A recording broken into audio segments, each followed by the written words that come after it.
hoje nós vamos abordar um assunto que atinge algumas mulheres grávidas. Olha, pessoal, eu estou falando da pré-eclâmpsia, um mal que está ligado ao aumento da pressão arterial, ganho de peso, entre outros sintomas. E para esclarecer sobre esse tema, claro, eu já estou aqui com o Dr. Belarmino José da Silva, sempre muito bem-vindo, né, doutor? E um assunto aí que a gente até uma vez já falou aqui, mas sempre é bom a gente colocar em pauta de novo, né? Obrigado, Suzana. Boa tarde a todos. Sempre citamos a eclâmpsia ou pré-eclâmpsia, mas nunca tomamos assim como um tema específico. Então, acho interessante a gente poder explicar exatamente o que difere uma da outra e em que circunstâncias que ela ocorre. Eu já vou direto para isso e já lembrando a galera de casa que assim, esse é o nosso tema, você pode ligar para cá, aqui para a RIC TV Record e tirar a sua dúvida ao vivo. O telefone é o 3381-3200. Doutor, então já parto direto aí para esse questionamento que a gente fez agora. A diferença entre pré-eclâmpsia e eclâmpsia? Ambas se caracterizam por um aumento da pressão em mulheres grávidas. Então, pré-eclâmpsia e eclâmpsia são termos utilizados, patologias que ocorrem com gestantes. A hipertensão, popularmente conhecida como pressão alta, ela é um mal que assola a humanidade, principalmente produtos industrializados cada vez mais contêm o bicarbonato de sódio, que acaba, ou o sódio puro mesmo, né? Que é o famoso sal. Quanto mais sal, a tendência é maior à hipertensão. E no caso específico, algumas mulheres que não são hipertensas e passam a desenvolver essa hipertensão a partir do 5º mês de gestação, ou seja, 20 semanas, elas começam a ter alterações físicas, como inchaço, dor de cabeça, dificuldade visual e que caracteriza a pré-eclâmpsia. E a eclâmpsia é a gestante com a pressão alta que convulsiona. Então, a pré-eclâmpsia, na verdade, seria pré-convulsão. É uma gestante com hipertensão, com esses sintomas que a gente acabou de citar. A eclâmpsia, então, é pior, é mais grave, digamos assim. A eclâmpsia é quando você não conseguiu diagnosticar ou a paciente não lhe procurou a tempo para reverter. Porque uma pré-eclâmpsia controlada, você consegue que a mãe e o bebê consigam não ter nenhuma sequelas da patologia. Ô, doutor, aí assim, a pessoa, a mulher que nunca teve histórico de ter uma pressão alta, tem mulheres até que tiveram sempre na vida pressão baixa, mas acabam vindo a ter pré-eclâmpsia. Sim, elas podem ser a primeira da família a vir a ter a patologia. Então, é sempre interessante quando o profissional obstetra não perguntar e a mulher saber que ou tias ou primas, alguma familiar veio a ter pré-eclâmpsia ou eclâmpsia, é interessante cientificar o profissional que está atendendo a gestante, porque estatisticamente falando, há uma incidência maior. A gente vê o fator genético hereditário influenciando, aumentando a predisposição da gestante a vir a ter, eventualmente, a eclâmpsia ou pré-eclâmpsia. Então, se estamos alertados, fica mais fácil na conversa. E muitas vezes, são muitas as informações, é interessante que a própria mãe chegue e coloque, se não foi perguntado a respeito, diga, doutor, tem algum problema na minha família, primas, irmãs, minha mãe teve pré-eclâmpsia, eu tenho alguma possibilidade de ter? Todas as mulheres têm. Mas quando há familiares, aumenta essa probabilidade. Tá, doutor, então só rapidamente, a causa seria genética, mas o desenvolver é com a alimentação, é isso? Não, a causa a predisposição, ela é genética. Tá, entendi. Ela pode ter esse fator. Agora, as causas são múltiplas. Na verdade, é conhecida também a pré-eclâmpsia como toxemia gravídica. É algo que a placenta passa a liberar com 20 semanas de gestação, ou o 5º mês. Sempre depois do 5º mês? Sempre depois do 5º mês. Paciente que não é hipertensa, começa a desenvolver a pressão alta a partir do 5º mês, ela vai requer uma assiduidade, uma frequência maior das consultas, ao invés de ser mensal, tem que ser, dependendo dos níveis pressóricos, do nível da pressão, quinzenal ou semanal, ou enfim, diário, ou muitas vezes até internar, para que aquela pressão alta não aumente e não venha gerar uma convulsão, colocando em risco a mãe e o feto. Doutora, a gente já continua, só que antes a gente tem ligação, tá? Alô, quem fala? É Kelly, boa tarde. Oi, Kelly, seja bem-vinda. Você fala de onde? Do Horizonte, aqui em Blumenau. Blumenau, perfeito. Qual é a sua dúvida? Eu tive 2 gestações, a primeira eu tive com 38 semanas e agora a segunda gestação eu tive o filho com 31 semanas, né? E ele está com 49 dias. Eu tive pré-eclâmpsia nas 2 e eu gostaria de saber se tem como evitar, porque após a segunda gestação eu fiquei hipertensa e tive que tomar medicação desde o primeiro mês da segunda gestação. Meu filho está com 7 anos e esse com 49 dias. Obrigado, Kelly. Muito pertinente a sua pergunta. Foi algo até que a Suzana havia comentado aqui, me feito essa pergunta no intervalo. E é o seguinte, Kelly, se eu entendi bem, a Kelly está querendo saber se ela tem o risco, se teria como evitar essa pré-eclâmpsia numa futura. E eu entendi assim, Kelly, primeira gestação de 38 semanas, a segunda de 31. Não soubemos se a causa de ambas foi a pré-eclâmpsia.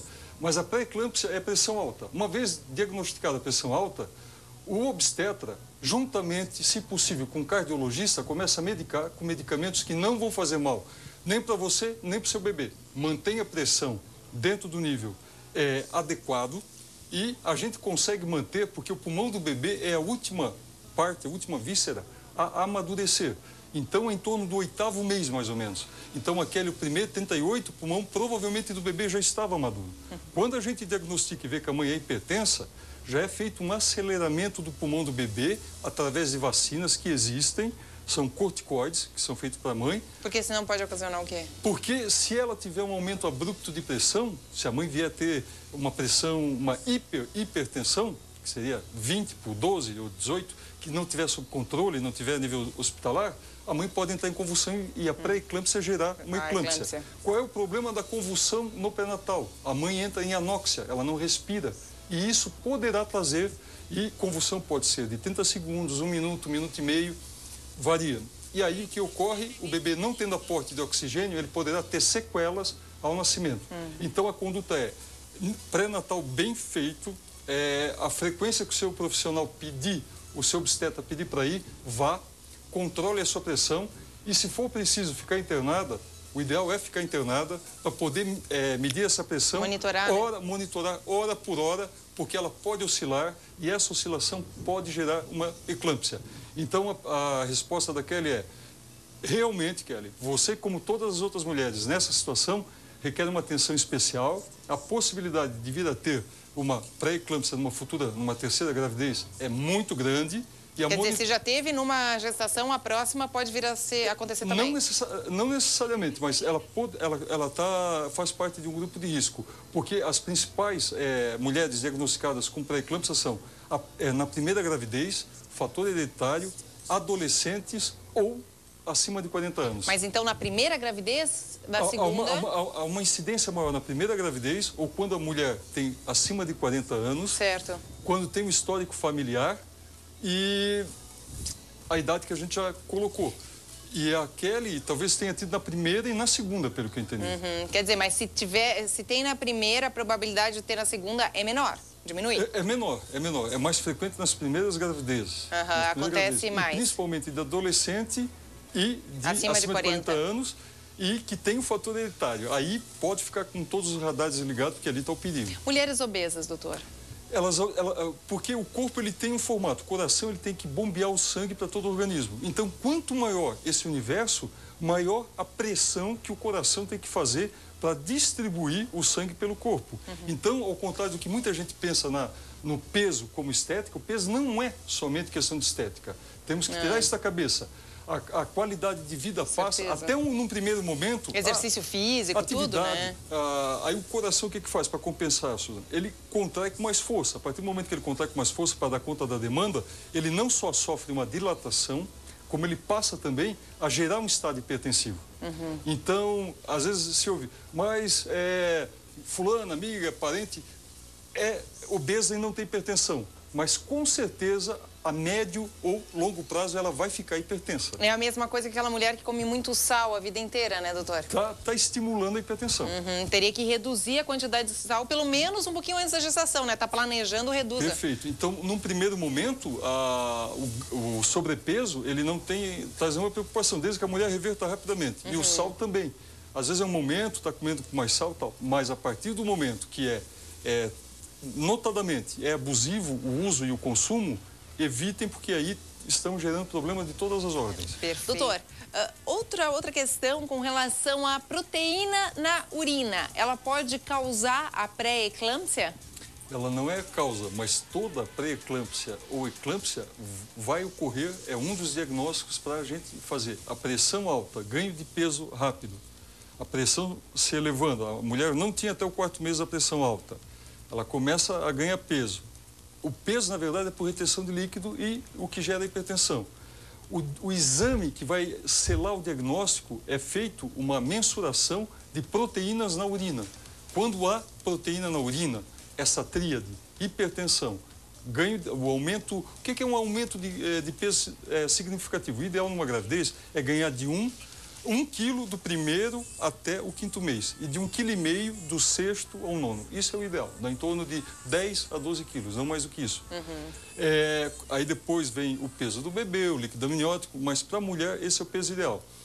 E se a mulher está com peso, vamos supor, 60 quilos e volta no consultório dentro de 30 dias e está com 62 ou 63 quilos, foi muito, e ela diz, eu não me alimento para tanto. Você checa a pressão, vê que ela está hipertensa. Obrigatório, ela não era hipertensa antes, é um indício fortíssimo de pré-eclâmpsia. Porque aí, para fazer o diagnóstico, você dosa a quantidade de proteínas na urina. Mas isso aumenta o peso? Não. O que aumenta o peso, o que faz surgir a proteína na urina é a hipertensão. A hipertensão lesa o rim é que filtra o sangue e uma vez lesado, ele não retém a proteína. A mulher começa a perder proteína na urina, aí cai a osmolaridade, porque o que segura o líquido no corpo são as proteínas. E ela começa a perder porque gera lesão renal. Por isso que aparece na urina. Acaba tendo cistite durante mas não a só essa situação, viu, Suzana? Medicamentos, pessoas que se automedicam, tem com muita frequência proteínas na urina. Por causa do excesso de medicamento? De automedicação. Alimentação com muito agrotóxico, alimentação muito salgada. Enfim, hoje a gente não está livre da comida industrializada. Isso implica em alimento trans, alimento com corante, conservante. Tudo isso lesa os rins. Doutor, temos ligação. Alô, quem fala? Alô? Quem fala? Eu sou Ivonete, eu sou aqui de Brusque. Oi, Ivonete, coisa boa.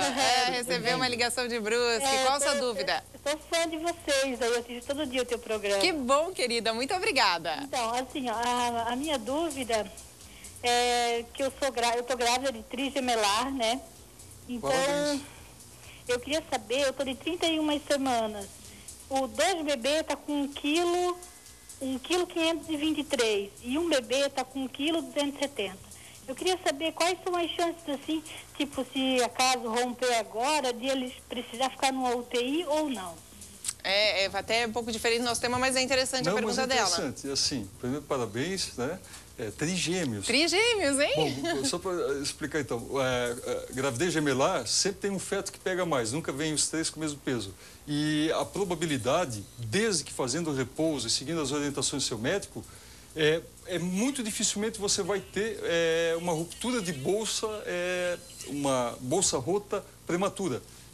Fazendo o repouso e tudo mais, a possibilidade é mínima. Mas, naturalmente, pelo pouco espaço que há em 3, você deve ser internada, você provavelmente vai ser internada um pouco com antecedência para poder programar toda a equipe de UTI neonatal, que os bebês vão precisar de atenção mais especial, e como não há muito espaço, até o amadurecimento dos pulmões, como fisicamente deles, o aquecimento e tudo mais, requer uma atenção especial. Mas, por si só, a gravidez gemelar ou trigemelar, ou quíntuplos, enfim, não implica necessariamente numa ruptura de bolsa.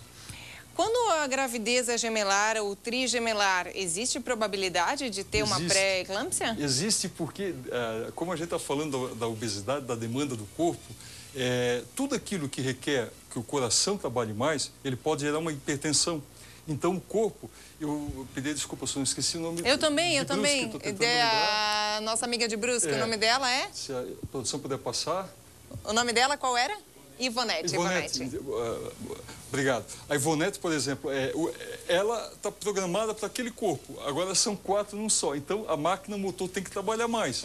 E, uma vez tendo que trabalhar mais, pode, no finalzinho, ou a partir de agora, gerar um quadro de hipertensão. Se ela tiver aqueles fatores, for a primeira gravidez dela, que nós não soubemos, tiver aquele fator hereditário, eventualmente fazer uma ingesta maior, um pouco de sal, poderá sim, porque o coração dela está sob estresse, mas não necessariamente. Não que vai acontecer, não existe uma acontecer. maior probabilidade. Fisiologicamente falando, pela demanda, pela sobrecarga cardíaca, pode ocasionar. Muito bem, mais uma ligação. Alô, quem fala? Alô? Oi, quem fala?